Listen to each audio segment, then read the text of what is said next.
Happy Sabbath to all. Happy Sabbath. రాగమ పాట పాడుతూ దేవుని మహిమ పొందుతామండి. సభలు బయట కార్యక్రమానికి ఇప్పుడు వచ్చింది అందరికీ దేవుని నామమున వందనాలు చెల్లించుకుంటున్నాను. ఈ యొక్క పరిశుద్ధ విశ్రాంతి నాన్న దేవుని స్తుతి ఆరాధనతో ప్రారంభించుకున్నామండి. నేను స్తుతించదను యేసు నామమును అనే పాట ద్వారా దేవుని మహిమ పొందుతాను. స్తుతించెదను యేసు నామమును, భజించెదను క్రీస్తు నామమును, స్తుతికి యేసే యోగ్యుడని నిత్యం నిత్యం నే స్తుతించెదను యేసు నామమును, భజించెదను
17, 7 and 8.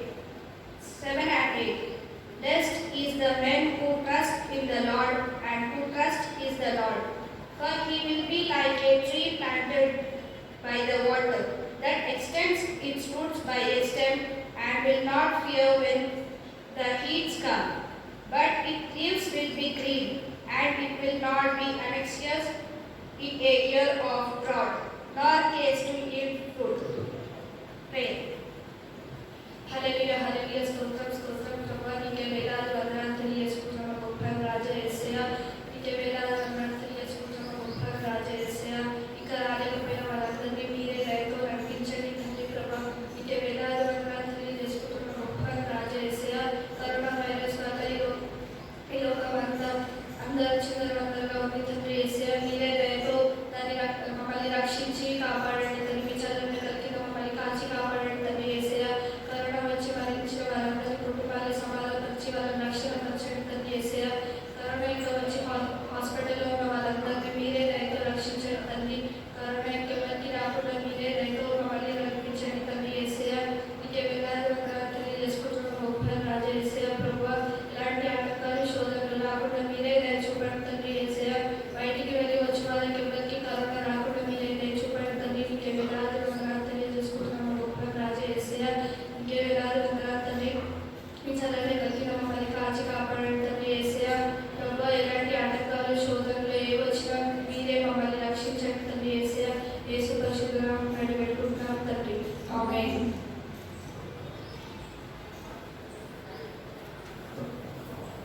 అందరికీ అభిసందండి. ఈ వారం 5వ పాఠం మరిచిపోలేని 2 కళలు. రష్మి రవిచంద్రన్ అని 32 ఇండియా నుండి రాస్తున్నారు. ఈ మిషన్ పనుల వార్తలు దక్షిణాసియా డివిజన్ నుండి 4వ త్రిమాసం ఈ మంత్ మనకు 4వ త్రిమాసం నుండి వస్తుంది. నేను క్రైస్తవేతర కుటుంబంలో జన్మించాను. మేము 6 అక్క చెల్లెలు, వారిలో నేను పెద్దదాన్ని. నేను యవనస్తురాలుగా ఉన్నప్పుడు క్రైస్తవ మతం పట్ల ఆకర్షితురాలయ్యాను. కొంతకాలం తర్వాత రవి అనేది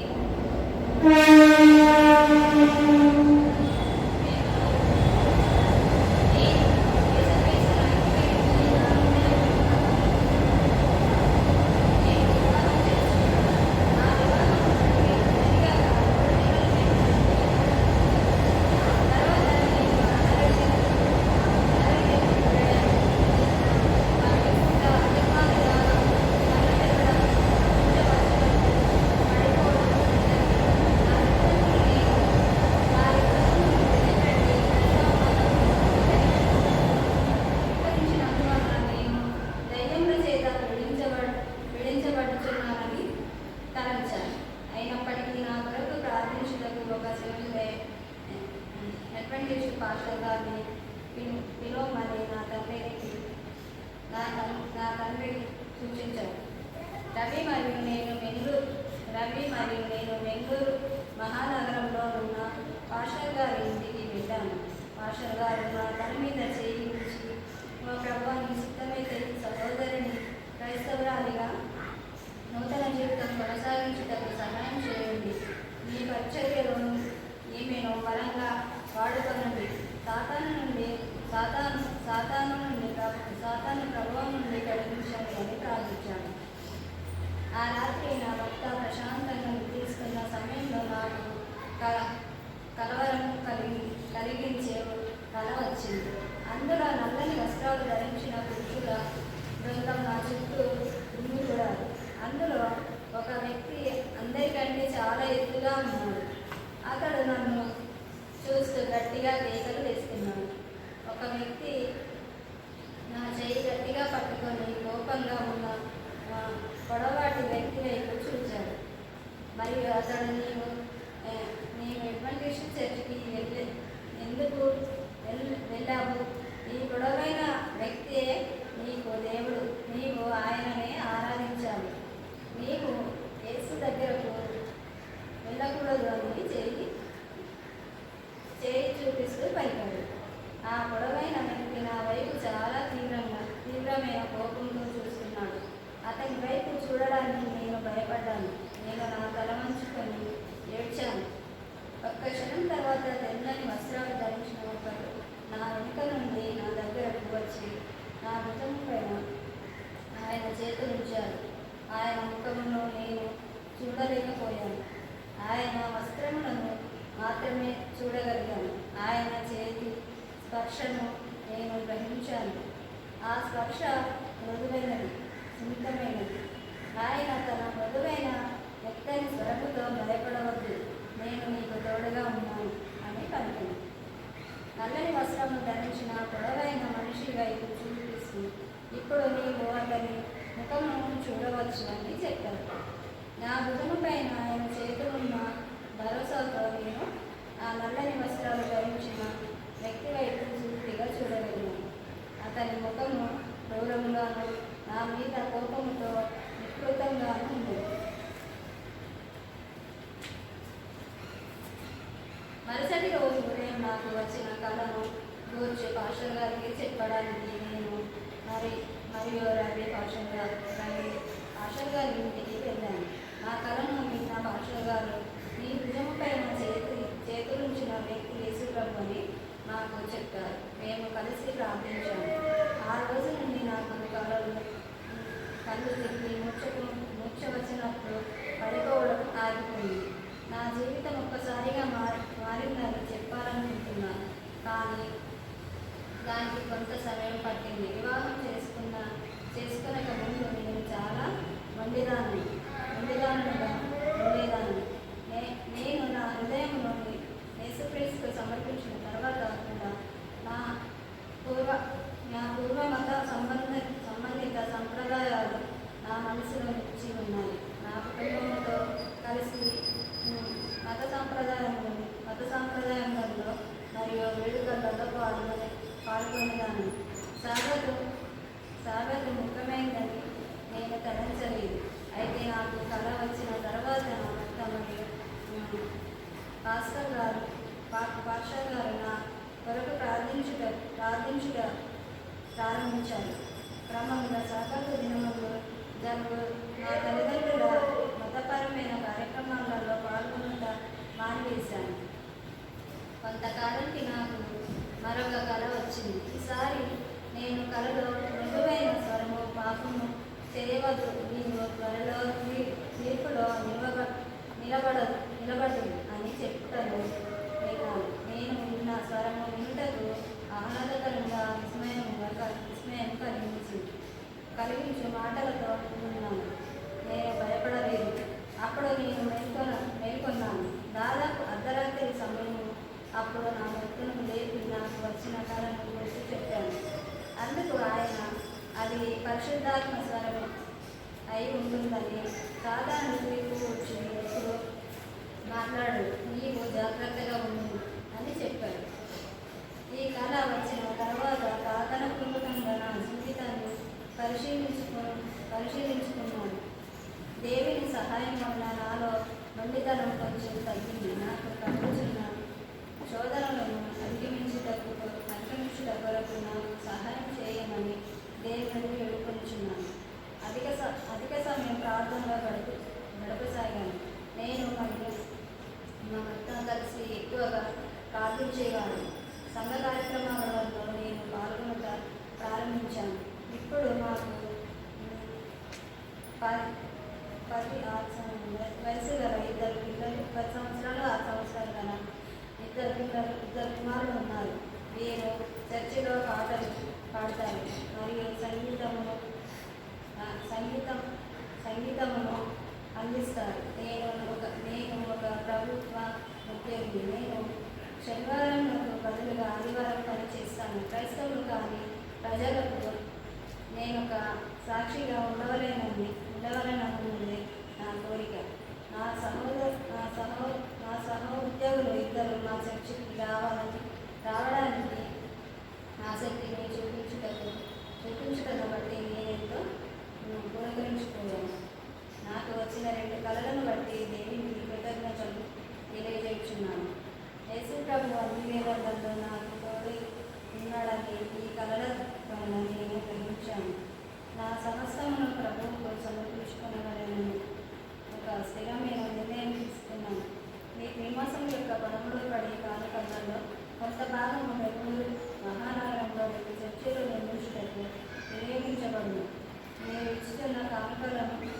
దేవునికి కృతజ్ఞతలు.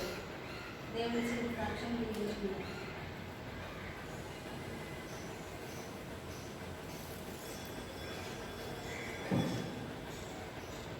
సబ్బతపడి పాఠంలో చదివినట్లుగా మనం సేవ నిమిత్తం కానుకలు సమర్పిస్తున్నట్టుగా ఒక ప్రత్యేక పాట పాడుతూ దేవుని మహిమ పొందామండి.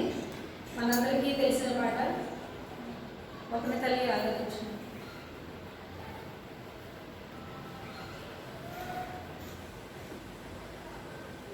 ఒకని తల్లి ఆదరించినట్లు నన్ను ఆదరించిన నా దేవుడు. ఒకని తల్లి ఆదరించినట్లు నన్ను ఆదరించిన నా దేవుడు. హీనుడనైనా బలహీనుడనైనా గురువినైనా కఠినుడనైనా హీనుడనైనా బలహీనుడనైనా గురువినైనా కఠినుడనైనా ఒకని తల్లి ఆదరించినట్లు నన్ను ఆదరించిన నా దేవుడు.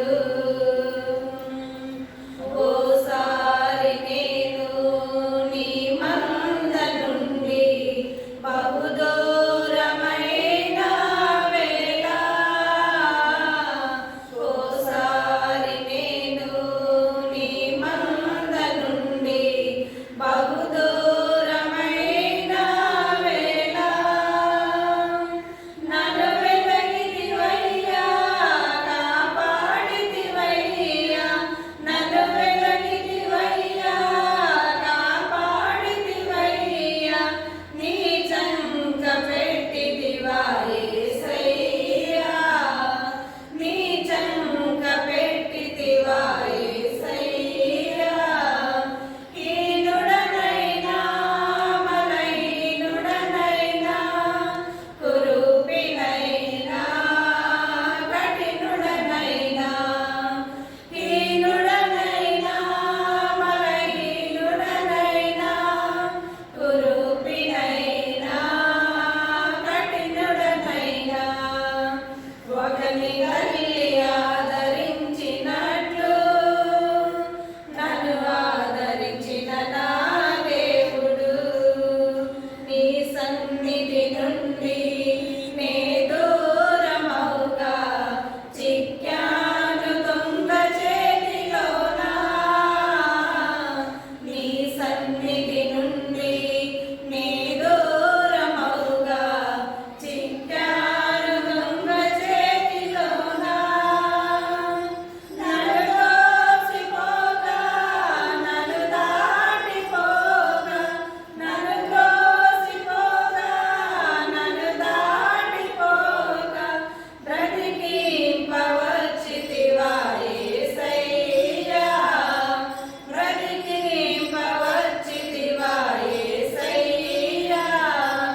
హీనుడనైనా బలహీనుడనైనా కురూపినైనా కఠినుడనైనా హీనుడనైనా బలహీనుడనైనా కురూపినైనా కఠినుడనైనా ఒకని తల్లి ఆదరించినట్లు నన్ను ఆదరించిన నా దేవుడు.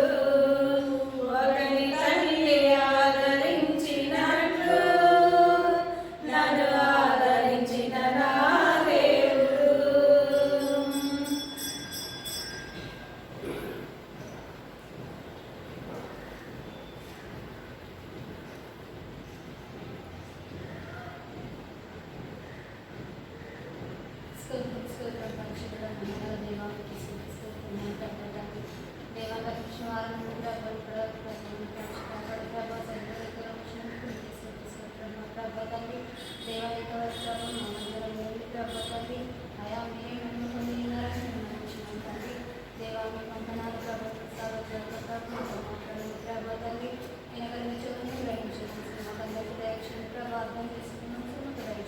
ప్రభా. దేవాన్ని బ్రహ్మణాలు ప్రభా రావాల్సిన విషయం ప్రభా. వేసే ఆమె బ్రహ్మణాలు ప్రభా వాళ్ళతో మాతో మాట్లాడిన ప్రభా మా జీవితాలను సరిచేయండి. దేవకాలం నుండి మీ ప్రభా మీరే మహిమగా ప్రభావితం ప్రభా. దేవా ఇచ్చిన కార్యక్రమం దీక్షణ ఆశ్రయించిన ప్రభా ఇచ్చిన ప్రజలస్తాను ప్రభా తండ్రి. అయా నా ప్రభా తండ్రి నియంత్రణ దీక్ష ఆశ్రయించవలసిన ప్రార్థిస్తున్నాం తండ్రి. దేవకాంతం ప్రభు మీ సేవాలను వాడుకోవాల్సిన ప్రార్థిస్తున్నాం తండ్రి. దేవకాలం ఉన్నది ప్రభావ మీరే మహిమగా ప్రభావితం ప్రార్థిస్తున్నాం. మమ్మల్ని కల్పించినట్టు నామని చూస్తుంది ఏ సేవక్షేత నామను ధర్మాన్ని వేడుకుంటున్నాను మా పేరు తండ్రి.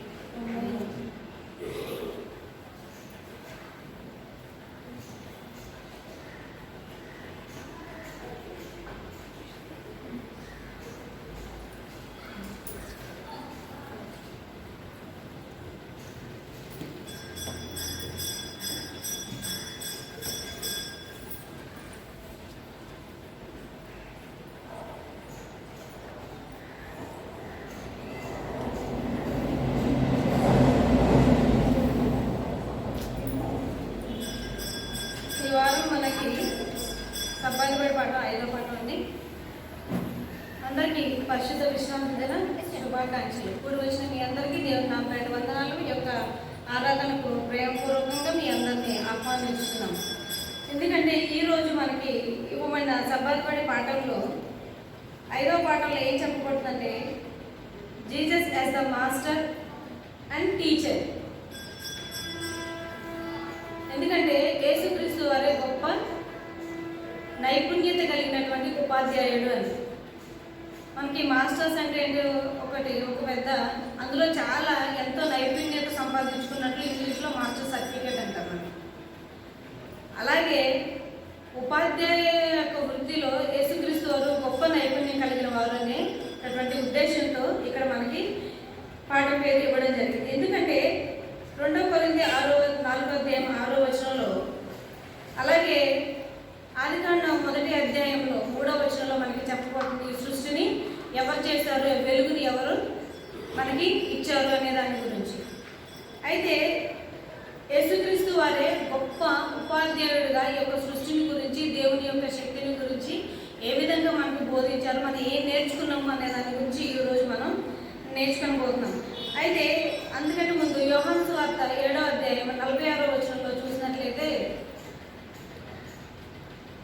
యోహాను సువార్త 7వ అధ్యాయం 46వ వచనంలో చూస్తే ఏం చెప్పబడుతుందంటే, యేసుక్రీస్తు వారు ఆ రోజుల్లో అందరికీ దేవుని యొక్క వాక్యాన్ని బోధిస్తున్నప్పుడు తండ్రిని గురించి ఎంతో చక్కగా వివరిస్తూ అక్కడ ఉన్న జనాన్ని అందరికీ దేవాలయం దగ్గర బోధిస్తున్నప్పుడు చాలా మందికి, శాస్త్రులకి, పరిచయులకి ఎవరికి కూడా యేసుక్రీస్తు వారంటే నచ్చలేదు. ఎందుకంటే అప్పటి వరకు కూడా ఎలా ఉండేవారు, శాస్త్రులు మత పెద్దలు ఏది చెప్తే దాన్ని వీరు ఖచ్చితంగా పాటించాలి. దానికి ఎదురు చెప్పడానికి కానీ ఇది కాదు అనడానికి కానీ లేదు. వాళ్ళు ఏది చెప్తే అదే నిజం, అదే సత్యం అనుకునేవారు, అదే దేవుని యొద్ద మనల్ని నడిపిస్తుంది అనుకునేవారు వాళ్ళు.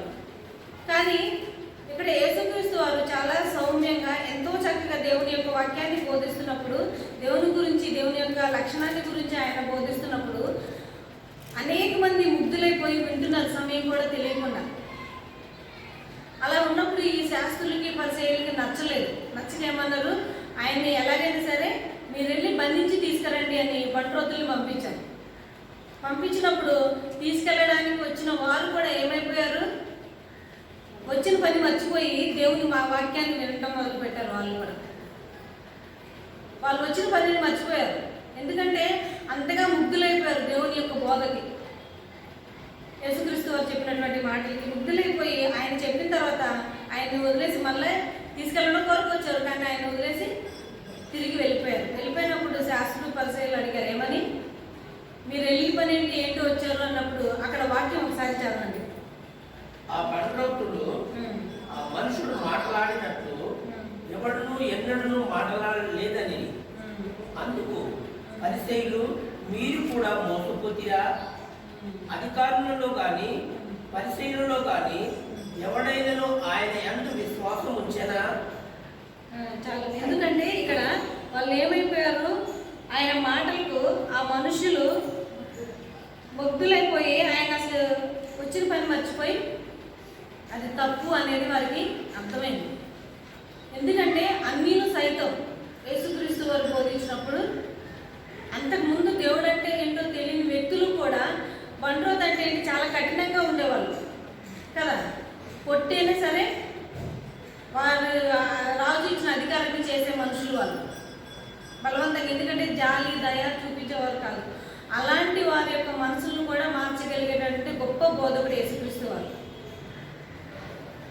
ఎంత గొప్పగా బోధించుంటారు చూడండి. ఎందుకంటే మనం స్కూల్స్లో టీచర్స్ ఎవరన్నా సరే బాగా చెప్తున్నారంటే పిల్లలు మనకి ఇంటికి వచ్చి చెప్పినప్పుడు మనం అనుకుంటాం ఏమని, చాలా మంచి టీచర్ ఆవిడకి చాలా నాలెడ్జ్ ఉంది, చాలా బాగా బోధిస్తుందని. కానీ ఇక్కడ వాక్యాలు ఏం చెప్పబడుతుంది, అంత మంచిగా బోధించే వాళ్ళు ఇంతకుముందు ఎన్నడూ లేరు, ఇక ఎన్నడూ రారు. అసలు అలా బోధించే వాళ్ళు నేను ఎప్పుడూ చూడలేదు. మేము గొప్ప వాళ్ళని చెప్పుకొని మీరు ఎన్నో బోధనలు బాగా చేస్తున్నారు, కానీ మీకు కూడా తెలియదా అంత గొప్పగా బోధిస్తున్నారు ఆయన అని. అంటే యేసుక్రీస్తు ఎంత గొప్ప బోధకుడో చూడండి. అంత చక్కగా ఆయన బోధిస్తూ ఉన్నప్పుడు మనకి మళ్ళీ చూసినట్లయితే అదే యోహాను సువార్త 6వ అధ్యాయం 10వ వచనంలో 10 కంటే మొదటి నుంచి చూస్తే 6వ అధ్యాయం మొత్తంలో మనకి ఏం చెప్పబడుతుందంటే యేసుక్రీస్తు వారు బోధిస్తున్నప్పుడు మనందరికీ బాగా తెలిసినటువంటి ఆ ఉపమానమే అక్కడ. ఎందుకంటే యేసుక్రీస్తు వారు బోధించేటప్పుడు ఉపమానాల రీతిలో బోధించినట్లు మనకి నూతన నిబంధన అంతట్లో కూడా తెలుస్తుంది. ఎందుకు యేసుక్రీస్తు వారు ఉపమానాల రీతిలో బోధించారు? ఇప్పుడు బోధించే బోధకులందరూ కూడా వాక్యాన్ని బట్టి బోధిస్తున్నారు, వాక్యాన్ని బట్టే బోధించాలి, అది కరెక్ట్. దేవుడు చెప్పింది కూడా అదే సత్యమైన మార్గం. ఎందుకంటే బైబిల్ ఏం చెప్పబడుతుందో, దేవుడు ఏం చెప్తున్నాడో అదే మనం బోధించాలి. అలాగే యేసుక్రీస్తు వారు కూడా దేవుణ్ణి చూపిస్తూ ఇంకేం చెప్పాడు, ఉపమానాల రీతిలో బోధించినట్టు మనం చూస్తున్నాం. ఈ ఉపమానాల రీతిలో యేసుక్రీస్తు వారు ఎందుకు బోధించి ఉంటారు? మన యొక్క ఆలోచన జ్ఞానం, మన యొక్క శక్తి సమస్తం కూడా, మన యొక్క నాడి అంతా యేసుక్రీస్తు వారికి తెలుసు. ఎలా చెప్తే మీరు హృదయాల్లోకి వెళ్తుంది, ఎలా చెప్తే మీరు ఈజీగా దాన్ని అర్థం చేసుకోగలరు, అర్థం చేసుకున్న దాన్ని బట్టి ఎలాగ వాక్యంలో స్థిరపడగలరో మన యొక్క తలంపులు దేవుడికి ముందుగానే తెలుసు. కాబట్టి ఉపమానాల రీతిలో చెప్పారు. అవి మాత్రం ఉపమానాలే, మనల్ని మనం అర్థం చేసుకొని మనల్ని మనం మార్చుకోవడానికి చెప్పే, ముందు జరిగినవి కాదు, తర్వాత జరగబోయేవి కాదు అక్కడ చెప్తుంది. ఉపమానాల రీతిలో ఎందుకు మనకి చెప్తున్నాను అంటే దాన్ని బట్టి అర్థం చేసుకోవాలి, ఈజీగా మనకు అర్థం అవ్వడం కొరకు. అలాగే యేసుక్రీస్తు వారు బోధిస్తూ ఉన్నప్పుడు 3 రోజులు వారికి టైం తెలియకుండా అక్కడే ఉండిపోయి వాక్యాన్ని విన్నట్లు మనం అక్కడ వాక్యంలో చూస్తాం 6వ అధ్యాయంలో. ఎందుకంటే ఇక్కడ మనకి ఇప్పుడు ఏంటి, పలానా రోజు ప్రార్థన ఉంటుందండి, ఈ టైమింగ్స్కి లేకపోతే మనకి మన చర్చ్ తరఫున 3 మీటింగ్స్ జరుగుతున్నాయి, ఇన్ని రోజులు మీటింగ్స్ జరుగుతాయి. ఆ రోజుల్లో ఏం చెప్తారు, పాస్టర్ గారు భోజనాలు అరేంజ్ చేస్తున్నారు ఇక్కడ అని చెప్తారు కదా. ఎందుకని, వండుకుంటూ మేము ప్రార్థనకు రాలేకపోయామండి, వంట లేట్ అయిందండి అని ఇవన్నీ చెప్పకుండా ఉండడం కొరకు మీరు సిద్ధపడి వచ్చి వాక్యం విని ఇక్కడే గురించి వెళ్ళండి. ఎందుకంటే ఆత్మీయతలో బలపడాలని ఇక్కడ చెప్తాను. కానీ యేసుక్రీస్తు వారు ఇక్కడ మీకు ఎవరికి ఇక్కడ భోజనాలు ఉన్నాయండి అని ఎక్కడా చెప్పలేదు. వారు వచ్చారు, భోజనం ఉంటుందని వారికి తెలియదు. ఎలా ఉన్నవారో అటు వెళ్తూ వచ్చారో ఆయన బోధనలు వింటూ అక్కడే ఉండిపోయారు. ఎవరు కూడా వారిని వెళ్ళి మోటివేట్ చేసి పిలుస్తూ లేకపోతే ఎలాగో తీసుకురాలేదు. కానీ ఆయన యొక్క మాట విని అక్కడే ఆగిపోయారు వాళ్ళు. అంటే ఎంతో చక్కగా బోధిస్తున్నారు యేసుక్రీస్తు వారు. అలాగే బోధిస్తున్నప్పుడు వారికి తెలియకుండానే 3 దినాలు ఆహారం లేకుండా విన్నట్లు మనం చూస్తాం వాక్యంలో. 3 దినాలు గడిచిపోయింది. అంటే టైం తెలియదు, రోజు తెలియట్లేదు వాళ్ళకి. యేసుక్రీస్తు వారు అంత గొప్ప నైపుణ్యతగా దేవుడు వారికి బోధిస్తున్నారు. బోధిస్తున్నప్పుడు ఆ తర్వాత మనం చూస్తాం. ఎందుకని అక్కడ ఎన్ని ఉన్నాయి, 5 రొట్టెలు 2 చిన్న చేపలు, అది చిన్న పిల్లల దగ్గర ఉన్నాయి. వాటిని దేవుడు ఆశీర్వదించి అక్కడ 5,000 మంది పురుషులే ఉన్నాడు. ఎందుకంటే ఇజ్రాయేల్ జనాంగం అప్పట్లో యూదులు ఆడవారిని లెక్క పెట్టేవారు కాదు, వారిని లెక్క పెట్టడానికి దగ్గరికి వెళ్ళేవారు కాదు. కాబట్టి ఓన్లీ పురుషులు మాత్రమే లెక్క పెట్టారు అక్కడ. అందుకని వాక్యంలో ఏదైనా సరే చాలా స్పష్టంగా ఉంటుంది, ఒక వర్డ్ కూడా డిఫరెన్స్ ఉండదు. పురుషులనే మాత్రమే అందులో ఉంది. మనకి పురుషుల్ని లెక్క పెడితేనే 5,000 మంది. మన యొక్క చాలామంది పెద్దలు అంచనా ప్రకారం 20,000 మంది వరకు ఉంటారంట జనం అక్కడ, పిల్లలు ఆడవారు అందరూ కలిసి. అంతమంది కూడా, పిల్లలు కూడా తెలియకుండా 3 దినాలు ఆహారం తెలియకుండా విన్నారంటే ఎంత అక్కడ ఆ గొప్ప అద్భుత కార్యం కూడా మనం చూస్తాం. ఆ చిన్న ఆహారాన్ని అన్ని వేల మంది సరి తిని తృప్తి పొందగా ఇంకా 12 గంపలకి ఎత్తినట్లు మనం చూస్తున్నాం వాక్యంలో. ఎందుకంటే యేసుక్రీస్తు వారు ఎంతో చక్కగా బోధించారు. ఒక్కొక్కసారి ఎందుకంటే వినేవారు హృదయాన్ని కూడా ఇక్కడ మనం గమనించాలి. ఆయన చెప్తున్నప్పుడు ఆ మాటకి ముగ్గులైపోయి అక్కడ వాళ్ళు మర్చిపోయి, మనం ఇందాక సునీత గారు ప్రార్థనలు చేశారు ఏమని, గ్రహించే హృదయమును వినే చెవులు మాకు ఇవ్వాలయ్యా ఈ యొక్క సబ్బాతు బడి పాఠాన్ని ప్రార్థన చేశారు చక్కగా. గ్రహించే హృదయం వారికి ఉంది. ఎందుకంటే చాలామంది వాక్యాలు ఎప్పుడు కూడా బోర్ కొట్టదు, వాక్యం ఎప్పుడు కూడా మనకి ఎగుడుగా అనిపించదు. ఎందుకంటే మన శ్రద్ధగా విన్నప్పుడు అది మన శ్రద్ధ ఎక్కడికో వివరిస్తూ ఉందనుకోండి, ఎంత గొప్ప బోధ చేస్తున్నా కానీ మనకి అది టైం చూసుకుంటాం, టైం అవ్వలేదట. ఎందుకంటే మనం టైం కోసం ఫార్మాలిటీ ఈ గంటకి ఈ పని అయిపోవాలి, ఆ గంటకి ఆ పని అయిపోవాలి అని ప్రణాళిక ప్రకారం చేసుకుంటాం. మనం హృదయాన్ని మాత్రం వాక్యంపై కేంద్రీకరించట్లేదు కాబట్టి మనకు అది వెంటుపడుతుంది. అదే మనం హృదయం కనుక వాక్యం పైన కేంద్రీకరించుంటే టైం తెలియదు, సమయం తెలియదు, మనం ఏం తింటామో ఎలా ఉన్నామో కూడా తెలియదు, మన పక్కన ఎవరు ఉన్నారో కూడా మనకి తెలియదు. కాబట్టి 2 విషయాలు మనం ఇక్కడ నేర్చుకోవాలి. యేసుక్రీస్తు వారు ఎంతో చక్కటి బోధన బోధించారు, విన్నవారు కూడా అట్టి హృదయాలు కలిగి విన్నారు. ఎందుకంటే ఇక్కడ మనం వింటున్న వాక్యాలను బట్టి, మనము వాక్యాన్ని బట్టి ఈరోజు ఏం నేర్చుకున్నాం, దాన్ని మనం ఎంతవరకు మన హృదయంలో మనం దాన్ని భద్రపరచుకోగలిగాం అనేది చాలా ముఖ్యం. ఎందుకంటే యేసుక్రీస్తు వారు మన మధ్య లేకపోయినా ఆయన యొక్క శిష్యులను, సేవకులను ఎందుకు మన పట్ల పెట్టి ఈ యొక్క పరిశుద్ధ విశ్రాంతి దినాన మనల్ని ఎందుకంటే రినోవేషన్, ఎందుకంటే ప్రతిదీ కూడా మనల్ని నూతన పరచడానికి వారి యొక్క సేవకుల నుంచి పెట్టి వాక్యాన్ని బోధిస్తున్నప్పుడు మనం ఏమాత్రము దానిలో పరిశుద్ధంగా నిలబడగలుగుతున్నాం అనేది చాలా ప్రాముఖ్యం. అన్నిటికంటే ముఖ్యంగా ఈ యొక్క యేసుక్రీస్తు వారు గొప్ప బోధన మనం బోధించినట్లు ఈ వాక్యాల్లో మనం చూస్తాం. అయితే ఇక్కడ వల్ల మనం నెక్స్ట్ చూస్తే ఏంటంటే యేసుక్రీస్తు వారు ఈ లోకానికి వచ్చినప్పుడు ఆయన ఏం చూపించారంటే తండ్రిని ఎలా ఉండేవాడో చూపించాడు.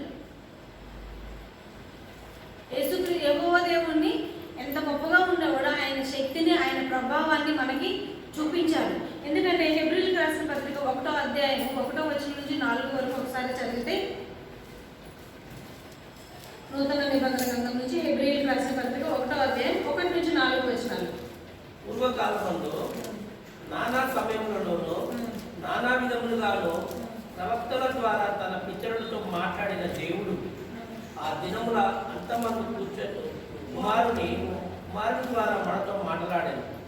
ఆయన ఆ కుమారుని సమస్తమునకు వారసునిగా నియమించాడు. ఆయన ద్వారా ప్రవచనములను నిర్మించాడు. ఆయన దేవుని మహిమ యొక్క తేజస్సును, ఆయన తత్వం యొక్క మూర్తి అంతయుండి తన మహత్తు గల ఆట చేత సమస్తమును నిర్వచించుచు పాపముల విషయంలో శుద్ధీకరణ తానే చేసి దేవదూతల కంటే ఎంత శ్రేష్టమైన నామము పొందెనో వారి కంటే అంత శ్రేష్ఠుడై ఉన్నత లోకమందు మహాడవు దేవుని కుడిపార్శ్వమున కూర్చుండెను. చాలా. ఎందుకంటే ఇక్కడ హెబ్రీయులకు రాసిన పత్రికలో యెహోవా దేవుని గురించి యేసుక్రీస్తు వారు చెప్తున్నట్లు చూస్తున్నాం మనం ఇక్కడ. ఎందుకంటే ఆది కాలంలో ఓల్డ్ టెస్ట్మెంట్ అంతా కూడా మనం చూసుకుంటే పాత నిబంధన గ్రంథం అంతా కూడా అనేక మంది ప్రవక్తల ద్వారా యేసుక్రీస్తు వారు యెహోవా దేవుడు మాట్లాడడము, శబ్దం ద్వారా మాట్లాడడము, ఒక ఆకారంలో వారికి మంట వల్లే చూపించడము, ఇవన్నీ మనం చూస్తున్నాం.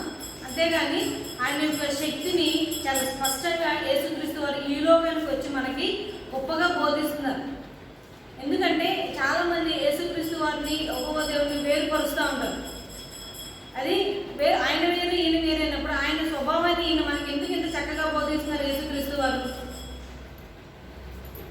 ఎందుకంటే ఆయన అప్పట్లో మాట్లాడేవాడు, శరీరధారి అయి ఈ లోకానికి వచ్చి ఆయన యొక్క శక్తిని గురించి మనకి మహామహుడుగా ఉన్నవాడు, చాలా గొప్ప దేవుడు, దేవదూతుల కంటే ఉన్నతమైన వాడు, శక్తిమంతుడు అని చాలా గొప్పగా దేవుని యొక్క శక్తిని, ఆయన యొక్క స్వరూపాన్ని మనకి యేసుక్రీస్తు వారు ఇక్కడ చూపిస్తున్నట్లు చూద్దాం.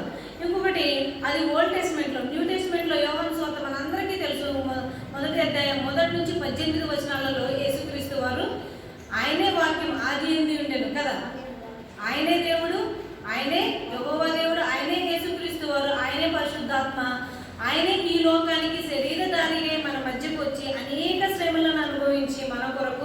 మనము పాపులమై ఉండగానే మన కొరకు ఆయన, ఎందుకంటే మనం మారు మనసు పొంది శుద్ధులుగా ఉన్నామన్నప్పుడు కాదు, మనం పాపంలో ఉండగానే మన కొరకు ఆయన మరణించి తన అమూల్యమైనటువంటి రక్తాన్ని చిందించినట్లు చూస్తున్నాం. దేవుని యొక్క లక్షణాలు మనం ఇక్కడ చూడాలి. ఎందుకంటే యేసుక్రీస్తు వారు వచ్చి మాదిరి జీవితాన్ని జీవించి వెళ్ళిపోవడానికి కాదు, దేవుని యొక్క లక్షణాలని ఎంత శక్తివంతమైనయో, ఆయన ఎంత గొప్ప దేవుడో, ఎంత మహోన్నతుడో మనకి ఇక్కడ చాలా స్పష్టంగా చూపిస్తున్నాడు. యెహోవా దేవుడు ఎలాంటి గొప్ప శక్తివంతుడో చూపించాడు. అదే ఆయన శరీరధారిగా మన మధ్య ఉండి మనం వదులుకోలేంది. మనం ఎప్పుడు కూడా మన దేహాన్ని వదులుకుంటామా? ఎవరి కోసమైనా సరే ఏదైనా చేయాలంటే ముందు మన సేఫ్టీ మనం చూసుకుంటాం. కానీ అంత గొప్ప దేవుడు మన కొరకు ఆయన ఎన్నో శ్రమలను అనుభవించి, సిలువ మరణం అంటే అప్పటి రోజుల్లో చాలా అవమానకరం అది కదా. మనం చాలా వరకు క్రిస్టియన్ మూవీస్ చూసుంటారు, డ్రెస్ అంతా తీసేసి చిన్న గుడ్డ ఉంచారు యేసుక్రీస్తు వారికి కదా. ఇంకా చూస్తే ఇంకా పాపులకి బట్టలు లేకుండా వాళ్ళని సిలువ పైన రోడ్ల పక్కన వేలాడదీస్తే అనేక మంది వారిని నీచంగా అనుకునేవారు. అలాంటి భయంకరమైనటువంటి మరణాన్ని పొందారు. ఎందుకు? మన కొరకు. ఎంత గొప్ప దేవుడు! ఆయన యొక్క శక్తిని మనం ఇక్కడ, ఆయన యొక్క ప్రేమను, ఆయన యొక్క ఉన్నతాన్ని మనం గమనించాలి. అది ఎంత గొప్ప ప్రేమ అనేది మనందరికీ కూడా ఆయన చాలా చక్కగా బోధించి కూడా చూపించారు మనకి. కాబట్టి మనం ఎప్పుడు కూడా మార్గం నుంచి తప్పుకోవడానికి అవకాశమే లేదు. నాకు ఎవరూ చెప్పలేదండి, నాకు నిజంగా మీ గురించి తెలియదండి అని రేపు రెండో రాకుండా దేవుని దగ్గర మనం పొందడానికి లేదు. ఇంకా చూస్తే యేసుక్రీస్తు వారు ఎలాగ మాట్లాడేవారు యెహోవా దేవుడు, ఆయన శక్తిని చూపించారు. యేసుక్రీస్తు వారు మన కొరకు ఎన్ని శ్రమలను అనుభవించారు, ఎంత ప్రేమను చూపించాడో, మన పట్ల ఎంత కరుణనైనా ఎల్లవేళలు ఇప్పటికీ చూపించారు. అలాగే పరలోకం కూడా ఎలా ఉంటుంది, దానికి మనం ఏ విధంగా సిద్ధపడాలనే దాని గురించి కూడా చాలా చక్కగా బోధించారు యేసుక్రీస్తు వారు. మనం చూసినట్లయితే ఫిలిప్పీయులకు రాసిన పత్రిక 2వ అధ్యాయం 1 నుంచి 4 వరకు ఒకసారి చదువుదామండి. ఫిలిప్పీయులకు రాసిన పత్రిక 2వ అధ్యాయం 1 నుంచి 4. కావున క్రీస్తునందు ఏ హెచ్చరిక అయినను, ప్రేమ వలన ఆదరణ అయినను, ఆత్మయందు ఏ సహవాసమైనను, ఏ దయారసమైనను, వాత్సల్యమైనను ఉన్న ఎడల మీరు ఏక మనస్కులవునట్లుగా ఏక ప్రేమ కలిగి ఏక భావం గల వారుగా ఉండి ఒక్క దాని అంతే మనసు ఇచ్చుచు నా సంతోషమును సంపూర్ణము చేయుడి. కక్ష చేతనైనను వృద్ధాతిశయము చేతనైనను ఏమీ చేయక వినయమైన మనసు గలవారై ఒకరినొకడు తనకంటే యోగ్యుడని ఎంచుచు మీలో ప్రతి వాడును తన సొంత కార్యములను మాత్రమే కాక ఇతరుల కార్యములను కూడా చూడవలెను. ఒకరినొకరు యోగ్యులని ఎంచుతూ, ఎందుకంటే దేవుని కంటే ఉన్నతంగా ఎంచుకోకూడదు అనేది మనకి తెలుసు. ఇక్కడ ఒకరికొకరి కంటే యోగ్యులుగా ఎంచుకోవడం అంటే ఏంటి? విశ్వాసంలో నేను చాలా బలంగా ఉన్నానని నిన్ను ఎంచుకోవాలంటే ఏం చేయాలి? ఆ విశ్వాసం ఫస్ట్ నీలో బలంగా ఉండాలి. అలాగే ఇక్కడ వాక్యం ఏం చెప్పండి, మన పనులకి మాత్రమే ప్రాధాన్యత ఇయ్యక దేవుడు మన నుంచి కోరుకునేది ఏంటి? ఎందుకంటే ఓర్పు ఇలాంటి ఓర్పు కలవారే రేపొద్దున పరలోక రాజ్యానికి వారసులు అని ప్రకటన గ్రంథంలో మనకి చాలా స్పష్టంగా చెప్పబడుతుంది కదా. ఎందుకు? ఎదుటి వారికి మనం సహాయం చేయగలిగిన పరలోకంలో మనం వెళ్ళాలి అంటే ఇలాంటి లక్షణాలన్నీ మనకి ఉండాలి. మన యొక్క ప్రవర్తన ఎలా ఉంది? ఎందుకంటే చాలామంది ఇప్పుడు మన యొక్క ప్రవర్తన బట్టి ఎదుటివారు కూడా మన మార్గానికి వచ్చే అవకాశం చాలా ఉంటుంది. కానీ కొంతమంది ఈ ప్రార్థన అనే ముసుగు వేసుకొని ఒకరి మీద ఒకరికి చాడీలు చెప్తూ ఒకరినంటే ఒకరికి గొడవలు పెడతా ఉంటారు. అది ఎప్పటికీ కూడా తగదు. ఎందుకంటే అది మోసం ఎప్పటికైనా సరే బయటకు వస్తుంది. ఎందుకంటే సత్యం నిప్పు లాంటిది, అది ఎక్కడ నువ్వు ఎంతకాలం దాచినా దాగదు, అది కాలకుండా కొంతసేపటికైనా సరే బయటకు వస్తుంది. చాలా మంది చేసేది అదే. ఎందుకంటే దేవుని బిడ్డలం అయ్యుండి కూడా ఎక్కడ వేసేటటువంటి మాటలు అక్కడ చెప్పి వారి ద్వారా సంతృప్తిని పొందుతున్నారు. మన వేషం తెలిసినప్పుడు ఏమైతుంది? చివరికి నిన్ను బట్టి విశ్వాసులు కూడా దేవుని ఆలయానికి రాకుండా వెళ్ళే అవకాశం ఉంటుంది.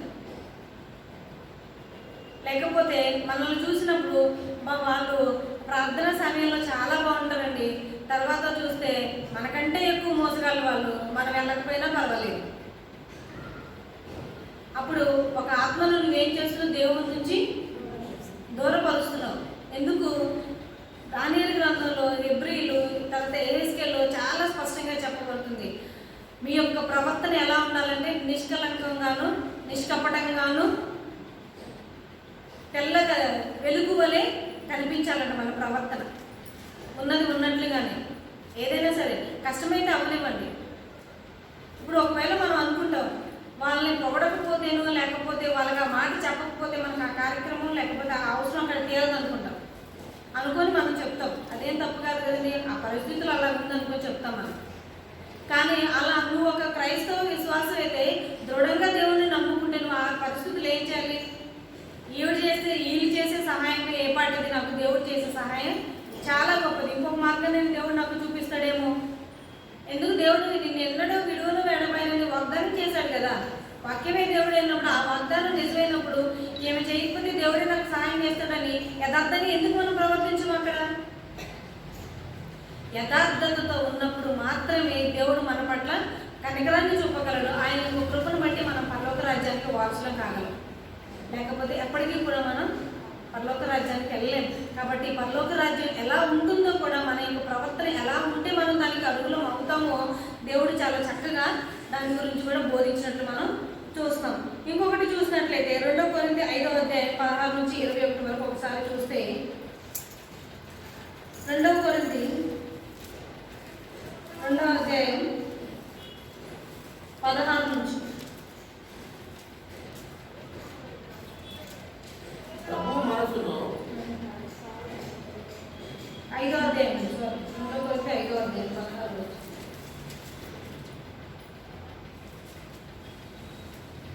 కావున ఇక మీదట మేము శరీర రీతిగా ఎవరినైనాను ఎరుగము. మేము క్రీస్తును శరీర రీతిగా ఎరిగి ఉండినను ఇక మీదట ఆయనను అలాగూ ఎరుగము. కావున ఎవడైనాను క్రీస్తునందు నేలవాడు నూతన సృష్టి, పాతవి గతించిపోయిన, ఇదిగో కొత్తగా ఆయన. సమస్తములు దేవుని వలన ఆయన. ఎందుకు? మనము ఒక్కసారి దేవుని అంగీకరిస్తే మన యొక్క ప్రవర్తన ఎలా ఉండాలి? ఇంకా ముందు వాటన్నిటినీ కూడా మనం విడిచిపెట్టాలి. అవి పాతి పెడతాం. బాప్తిజానికి అందరికీ తెలుసు దాని యొక్క అర్థం. ఎందుకు పాస్టర్ గారు మనల్ని నీళ్ళలో కంప్లీట్గా పడుకోబెట్టి లేపి తర్వాత వైట్ యొక్క బట్టలు మనకి ఇస్తారు. మనం తెల్లటి వస్త్రాలు ధరించుకుంటాం. ఆ తెల్లటి అదే వస్త్రాలతో జీవితంతో ఉండం మనం. అదే తెల్లదనంతో మన యొక్క ప్రవర్తనని, మన యొక్క తలంపుల్ని దేవుని పట్ల మనం చూపించాలి. లేకపోతే నువ్వు తీసుకున్న బాప్తిజానికి అర్థం లేదు. దేవుడు నిన్ను అంగీకరించాడు. నా బిడ్డ నువ్వు, మనం అనుకోవటమే నా తండ్రి అని, కానీ దేవుడు నా కుమార్తె, నా కుమారుడు అని అనుకోడు. ఎందుకని మనం మాట్లాడే మాటలోను, చూసే చూపుల్లోనూ, తలంపుల్లోనూ, సమస్త క్రియల్లోనూ కూడా దేవుడు మనం మహిమపరిచే వారిగానే ఉండాలి. మన యొక్క ప్రవర్తన అంతా కూడా మార్పు చెందాలి. ఎందుకంటే అట్టి వారికి మాత్రమే పరలోక రాజ్యం దక్కుతుందని యేసుక్రీస్తు వారు చాలా చక్కగా బోధించారు. ఇంత బోధలు విన్నాం. ఈ వాక్యాలు ఇవన్నీ కూడా మనం ఎప్పుడన్నా చదవలేనియా? లేకపోతే చదవకూడదు? ఇంతవరకు మనం చదవలేదు ఈ వాక్యాలు. చదివాం కదా. చదివాము అంటే యోహాను సువార్త మొదటి రోజులు ఏం చెప్పబడుతుంది? ఆది యందు వాక్యం ఉండము, వాక్యము దేవుని యొద్ద, ఆ వాక్యమే దేవుడై ఉండెను. అంటే ఆ వాక్యం చదివినప్పుడు దేవుడు నీతో చెప్పినట్లే కదా. దేవా నాకు చెప్పలేదు, నేను అందుకే మార్చుకోలేదు అనడానికి ఏమన్నా ఉందంటారు ఇందులో? ఎక్కడ కూడా ఛాన్స్ లేదు. అలాగే యేసుక్రీస్తు వారు ఈ లోకానికి వచ్చినప్పుడు ఆయన మత్తయి సువార్త, లూకా సువార్తలో మనకి చెప్పబడుతున్నట్లుగా ఆయన పుట్టుక గురించి మనకి ఉంటుంది. యేసుక్రీస్తు వారి యొక్క పుట్టుక గురించి, ఆ పుట్టుక గురించి కూడా వాక్యాలు మనకి, వాక్యమే దేవుడైనప్పుడు వాక్యం మనకి చాలా చక్కగా బోధిస్తుంది. కాబట్టి అందులో యేసుక్రీస్తు వారు పుట్టుక గురించి చెప్తున్నప్పుడు జ్ఞానులకి దేవుడు దేవదూత ద్వారా బయలుపరిచినట్లు మనం చూస్తున్నాం కదా. జ్ఞానులకి గొర్రెల కాపర్లకి కదా, గొర్రెల కాపర్లు యేసుక్రీస్తు వారు జన్మించినట్లు మనం చూస్తున్నాం కదా. దేవదూత వెళ్ళి వారికి చూపించి ఒక నక్షత్రం రూపంలో ఆయన యొక్క మార్గాన్ని చూపించినట్లు మనందరికీ తెలుసు ఇది కదా. కానీ దేవుని వాక్యం వారు విన్నారు కదా. మన కొరకు ఒక వ్యక్తి జన్మించాడు అనేది తెలుసుకొని అక్కడే కామ్గా కూర్చున్నారా వాళ్ళు? మాకు తెలుసుది కదని ఆ ప్రాంతానికి మాత్రమే చెప్పారా వాళ్ళు? లేదు ఆయన ఎక్కడున్నారో వెతికి ప్రయాసతో ఎంతో దూరమైన ప్రయాణం చేసి వెళ్ళారు అక్కడ. ఎందుకంటే మనం ఇక్కడ లోతైన మర్మాన్ని గమనించాలి. యేసుక్రీస్తు వారిని నువ్వు తెలుసుకున్నప్పుడు ఆయన కొరకు నువ్వేం చేయగలుగుతున్నావు, నీ జీవితంలో ఏం త్యాగం చేసావు దేవుని కొరకు. ఏమన్నా ఒకటి దేవుని కొరకు కంప్లీట్గా నీకు ఇష్టమైంది వదులుకొని దేవుని కొరకు అది సాక్రిఫైస్ చేసావా? ఒకటి సాక్రిఫైస్ చేయమని అడుగుతున్నాడు దేవుడు. ఏమని? పరిశుద్ధ విశ్రాంతి దినాన నీ పనులన్నీ విడిచిపెట్టి దేవునికి కేటాయించమని చెప్తున్నాడు. దాన్ని కూడా చేయలేకపోతున్నారు కంప్లీటెడ్గా. అదేమన్నా మనకు ప్రయాసన? వారు ఎంతో దూరం ఎన్నో రోజులు ప్రయాణం చేసి వచ్చారు దేవుని చూడడానికి. నువ్వు దేవుని చూడాలి. దేవుని రూపంలో చాలామంది ప్రార్థన చేస్తారు. ఫస్ట్ క్వశ్చన్ నేను ఇది అడగాలనుకున్నాను, ఎంతమందికి దేవుని చూడాలని ఉంది? దేవుని చూడాలని ఎంతమందికి ఉంది? లేని ఎవరు ఉంటామా? మనం లేని వారమైతే దేవాలయంలోనే ఉంటామా? ఖచ్చితంగా ప్రతి ఒక్క హృదయాల్లో దేవుని చూడాలనే కోరిక ఉంటుంది. దేవుని చూడాలి అంటే మనం ఏం చేయాలి? పరలోకం వెళ్ళాలి కదా. పరలోకం వెళ్ళాలంటే ఏం చేయాలి? దేవుడు ఏం బోధించాడో మనకి దాన్ని మనం చక్కగా ప్రవర్తించాలి. ఆ బోధలేంటి, ఆ విన్నదాన్ని బట్టి మన నడతల్ని మనం మార్చుకోవాలి. అప్పుడే మనం దేవుని చూడగలం. దేవుని చూడాలనే ఆశతో గొల్లలో ఎంతో దూరం ప్రయాణం చేశారు.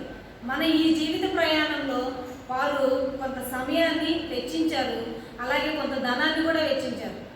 మనం దేవుని కొరకు ఏం సాక్రిఫైస్ చేశాం? చాలామంది వారు అక్కడికి వెళ్ళి కానుకలు అర్పించినట్లు మనం చూస్తాం. కానుకలు అర్పించేటప్పుడు కొన్ని దేవుని విషయంలో మనం కానుకనే అనాలి, చందాని ఎట్టి పరిస్థితుల్లో మనం అనకూడదు అంటాం. చందా అంటే ఏంటి? మనకి ఎక్కడన్నా దేవాలయాలు కడుతున్నప్పుడు కదా, ఎవరికన్నా ఇప్పుడు ఫ్లడ్స్ వచ్చినప్పుడు వాళ్ళు వచ్చి మనం అడిగినప్పుడు మనకు దోచింది ఇచ్చేది చందా, దేవునికి ఇచ్చేది కానుక. కానుక అంటే ఏంటి? గిఫ్ట్ కదా. కానుక అంటే బహుమతి. బహుమతి దేవునికి ఇస్తున్న ఎందుకు? మనల్ని మంచి ఆరోగ్యం ఇచ్చి, మనకి జీవాన్ని ఇచ్చి, మన పనులు మనం సక్రంగా చేసుకొని మన కుటుంబంతో మనం ఆనందంగా ఉంటున్నాము. ఏ అంగవైకల్యం లేదు కదా.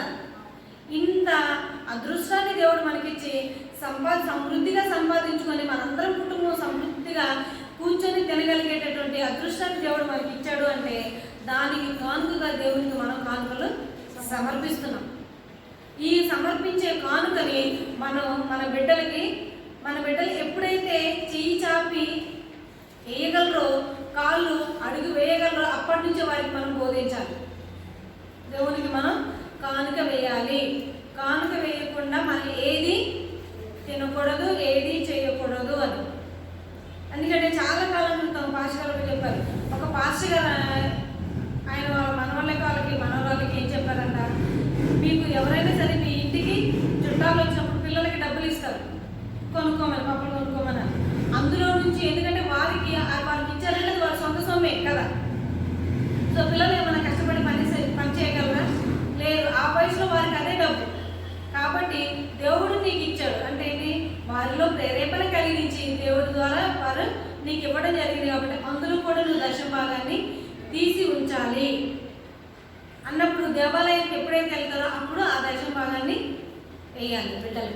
అది మనం వారికి సర్వీస్ చేయాలి. ఒక పాస్టర్ గారి ఇంటికి వెళ్ళినప్పుడు ప్రార్థన చేస్తుంటే ఆ చిన్న బిడ్డలు తీసుకొచ్చి కానుక ఇచ్చారంట. అయితే ఆ పిల్లల్ని పాస్టర్ గారు అడిగారు, ఏమని, మీకు డబ్బులు ఎక్కడి, ఎలాగా, ఎందుకు మీరు కానుక ఇవ్వాలని ఎవరు చెప్పారంటే, మా తాతయ్య మా అప్పుడప్పుడు చుట్టాలు ఇంటికి వచ్చినప్పుడు ఇచ్చిన డబ్బుల నుంచి దశమ భాగం రాశాను పాస్టర్ గారు. దేవునికే ఇవ్వాలి కదా. 10 రూపాయలు ఇచ్చారు, నాకు 9 రూపాయలే కొనుక్కున్నాను, ఇంకొక రూపాయి దేవునిదే, అది దేవునికి ఇచ్చారంట బిడ్డలు. ఎందుకంటే మన తిండికి అంతు లేదు, మన ఖర్చులకి లిమిట్ లేదు కదా. కానీ దేవునికి ఇవ్వడంలో ఉన్న తృప్తి వీటన్నిటికీ మించిన తృప్తి. అట్టి విద్యను మన బిడ్డలకు మనం బోధించాలి. ఎందుకంటే నీ ఖర్చులు, నీ యొక్క సరదాలు వీటికి అది ముఖ్యం. నీ దగ్గర ఎంత ఉందో, నువ్వేం సంపాదించుకున్నావో, ఏ రూపంలో సంపాదించుకున్నావో దానిలో నుంచి దేవునికి కానుక ఇవ్వడం చాలా ప్రాముఖ్యమని బిడ్డలకు అలవర్చాలి. మనం ఇస్తూ బిడ్డలకు అలవాటు చేసినప్పుడే మనం యోగ్యులంగా దేవునికి ఆశీర్వాదాలకు యోగ్యులుగా ఎంచబడతాం. మనం ఇవ్వనప్పుడు దేవుని దగ్గర నుంచి మనం ఆశించకూడదు. ఎందుకంటే మలాఖీలో మనం చాలాసార్లు చదువుతాం, దేవుని యొక్క సొమ్ము మనం దేవునికి ఇవ్వకపోతే మనం దేంతో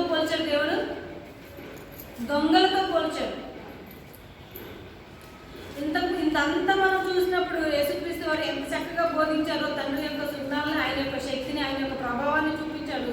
యేసుక్రీస్తు వారు ఎంత గొప్ప దేవుడో, ఈ లోకానికి ఎంత గొప్ప సాక్రిఫైస్ చేశాడో మన కొరకు ఎంత చక్కగా బోధించాడు. ఇదన్నీ విని కూడా మనం పాటించకపోతే ప్రకటన గ్రంథంలో లాస్ట్ అధ్యాయం చెప్పబడుతుంది, మనల్ని కుక్కలతో పోల్చాడు దేవుడు. కుక్కలు మన ఇంట్లోకి రానిస్తామా? రాలేమో. పెంచుకుంటే మన ఇంట్లో పెట్టుకుంటాం, కానీ ఎంత పెంచుకున్న దాన్ని మనకి ఎంత ఉంచుతాం, కానీ మనం ఏదైతే తెచ్చుకోం కదా. కానీ దేవుడు మనల్ని హత్తుకున్నాడు. ఆయన యొక్క మహిమా వస్త్రాన్ని మనకి ఇస్తానని చెప్తున్నాడు. ఆయన రూపంలోనికి మనల్ని మారుస్తానని చెప్తున్నాడు.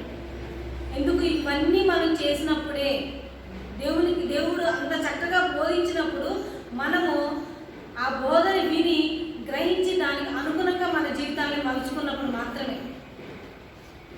లాస్ట్గా దేవుడు ఏమన్నాడు? ఆయనే ఆదియు అంతం, అల్ఫయు ఒమేగయు నేనే అని చెప్తున్నాడు. లాస్ట్ వచనాలు ఒకసారి చదువుకొని మనం ముగించుకున్నామండి. ప్రకటన 1వ అధ్యాయం 17, 18, అలాగే 21వ అధ్యాయం 6వ వచనం. నేను ఆయనను చూడగానే చచ్చిన వారి వల్ల ఆయన పాదముల కింద పడి తిని, ఆయన తన కుడి చేతిని నా మీద ఉంచి నాతో ఇచ్చారు, భయపడకును, నేను మొదటివాడను కడపటివాడను జీవించువాడను, మృతుడనైతిని కానీ ఇదిగో యుగయుగములు సజీవుడనై ఉన్నాను. ఎందుకంటే యేసుక్రీస్తు వారే ఎల్లవేళలా ఉండే దేవుడు. మనకి సహాయం చేసే వాళ్ళు, మనల్ని ఆదరించే వాళ్ళు కొంతకాలమే ఉంటారు. కాబట్టి ఇంతకుముందు మనం నేర్చుకున్నట్లు ఏం చేయాలి? వారి ద్వారా ఏమొస్తుంది అని మన యొక్క ప్రవర్తనని మనం మార్చుకోవాలి.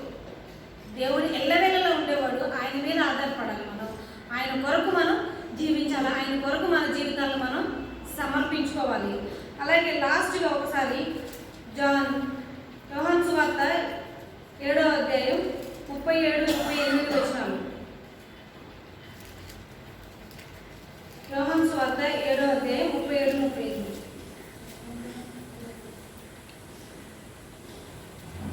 ఆ పండుగలో మహాదినమైన అంత్యదినము యేసు నిలిచి, ఎవడైనను దప్పిక కొనిన ఎడల నా యుద్ధకు వచ్చి తప్పి తీర్చుకున్నవరెను.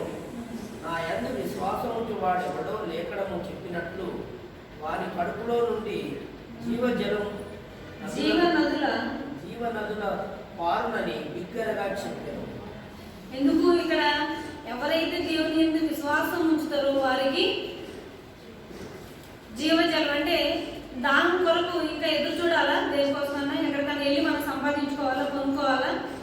అదేది లేదంటే సమృద్ధి దీవెనలు, సమృద్ధిని నీకు విశ్వాసం, దేవుని పట్ల విశ్వాసం ఉంటే అట్టి సమృద్ధత మనకి కలుగజేస్తాను. ఆయన చాలా గొప్పగా వాగ్దానం చేశాడు.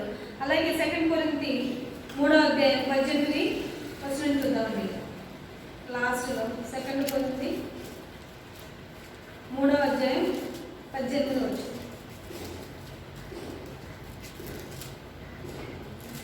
క్షణం మాత్రం ముందు మా సులభమని 18 అండి. మనమందరము చదువు. ఎవడును తగ్గు మనమందరం ముసుగు లేని ముఖముతో ప్రభువు యొక్క మహిమ అద్దము వలె ప్రతిరింపజేయచ్చు, మహిమ నుండి అధిక మహిమను పొందుచు ప్రభువు ఆత్మ చేత ఆ పోలికగానే మార్చబడుతున్నాం. అంటే ఇందాక అడిగిన క్వశ్చన్కి సమాధానం దొరికిందంటగా. ఇవన్నీ ఇక్కడ మనకి వాక్యం ఏం చెప్పబడుతుంది? ముఖముతో ప్రభు యొక్క మహిమను అద్దము వలె ప్రతిఫలింపచేయు మహిమ నుండి అధిక మహిమ పొందుదము, ప్రభు యొక్క ఆత్మ చేత ఆ పోలికగానే మనం కూడా మార్పు చెందుతాం. దేవుని చూసినప్పుడు మనం కూడా దేవుడు మనల్ని ఫస్ట్ ఆయన యొక్క స్వరూపంలో చేసుకున్నాడు. మహిమ వస్త్రాలు మనకి ఉన్నాయి, మనమంతా కూడా మహిమ చేత నింపబడి ఉన్నాము. అట్టి మహిమను దేవుడు మరలా తిరిగి మనకి ఇస్తానని చెప్తున్నాడు. ఏ కొదువ లేకుండా ఆయన ఎందుకు విశ్వాసం ఉంటే సమృద్ధి దీవెనలు ఎక్కడా కూడా నువ్వు ఆలోచన. ఎందుకంటే సంతృప్తి అనేది చాలా అవసరం మనిషికి. ఆ తృప్తితో జీవించినప్పుడు వాక్యం మనకి చాలా తీయగానే ఉంటుంది. అత్యాశకు పోయినప్పుడే వాక్యం మనకి సంతృప్తినివ్వదు. ఏదో కావాలి. చాలామంది అనుకుంటారు ఆ గండం గట్టెక్కితే చాలు, కానీ అన్ని అవయవాలు కరెక్ట్గా ఉండి తినడానికి సమృద్ధిగా ఉండండి. అంతకు మించిన దీవెన ఏదీ లేదు. ఏదో కావాలని అత్యాశకు పోయి వాక్యాన్ని నిర్లక్ష్యం చేస్తూ దేవుడి నుంచి దూరం అయిపోతూ దేవుడిచ్చే ఆశీర్వాదాలను మనం నిర్లక్ష్యం చేస్తున్నాం. కానీ దేవుడు ఎల్లవేళలా ఇవ్వడానికి సిద్ధంగానే ఉన్నాడని వాక్యం చాలా స్పష్టంగా మనకి చెప్తుంది. కాబట్టి అట్టి విశ్వాసంలో దేవుని యొక్క బోధకు లోబడి మనం దానికి అనుగుణంగా మన జీవితాలను మలుచుకొని విశ్వాసంలో బలపడితే కనుక ఆ యొక్క జీవజలాలను తాగడానికి, అలాగే దేవుని మహిమ రూపంలోనికి మనం మారు మనసు పొందడానికి కూడా అవకాశాన్ని దేవుడు ఇస్తున్నాడు. ఆ విధంగా ప్రతి ఒక్కరు మారు మనసు పొందాలనుకున్న వారందరూ కూడా దేవుని పట్ల అతి విశ్వాసంతో జీవించాలనేదే ఈ యొక్క పాఠం యొక్క సారాంశం. మనందరం లేచి ఉంచినట్లయితే ముందుకు ప్రార్థన చేసుకున్నాం. ప్రార్థన. మహోన్నతుడ ఘనమైన దేవ, నిత్యుడవు తండ్రి, మీకే వందనాలు ప్రభువా. మిమ్మల్ని స్తుతించి మహిమపరిచి గణపరిచి ధన్యత మాకు ఇచ్చావు తండ్రి. అవును తండ్రి, యొక్క పరిశుద్ధ విశ్రాంతి దినంలో దేవాలయంలో గడుపుటకు మాకు ఇచ్చిన అవకాశం మీకు వందనాలు తండ్రి. నేను ఇప్పుడు వరకు జరిగిన కార్యక్రమం అంతట్లో మీ యొక్క కృపను తోడుగా వచ్చి మీరు నడిపించినందుకు మీకు వందనాలు తండ్రి. మీరే మహిమ పొందినారని మేము నమ్ముచున్నాం ప్రభువా. నేను చెప్పబడ్డ సబ్బాతుబడి పాఠాన్ని బట్టి మీకు వేలాది స్తోత్రాలు తండ్రి. నువ్వు గొప్ప దేవుడు తండ్రి నాయన. మీరెంత గొప్ప దేవుడు తండ్రి నాయన. ఎంత గొప్ప ఉపాధ్యాయులుగా ఉండి నాయన మమ్మల్ని నా తండ్రి తరఫీదు చేసి ఉన్నారు తండ్రి. మేము గుర్తిరిగి తండ్రి ఆ యొక్క మార్గం నుంచి మేము తరలిపోక తండ్రి విశ్వాసంలో బలంగా ఉండి తండ్రి ఆ పరలోక రాజ్యానికి యోగ్యమే తండ్రి. మీరిచ్చే ఆ మహిమ వస్తానికి మేము దగ్గరలోకి సహాయం చేయండి ప్రభా. మమ్మల్ని మేము మార్చుకొని తండ్రి విశ్వాసంగా జీవిస్తూ తండ్రి మీ ప్రేతులుగా నా తండ్రి బలంగా స్థిరంగా ఉంటూ మీ యొక్క ఆశీర్వాదాలకు మమ్మల్ని యోగ్యులుగా చేయమని సమస్తమును మీ చేతులకు అప్పచెప్పుకుంటూ ఇప్పుడు వచ్చిన మా అందరినీ తండ్రి మీ యొక్క మెండైన దేవులతో నింపి నడిపించమని యేసుక్రీస్తు నామమున అడిగి వేడుకొని ప్రార్థన చేయించున్నాము తండ్రి. ఆమేన్.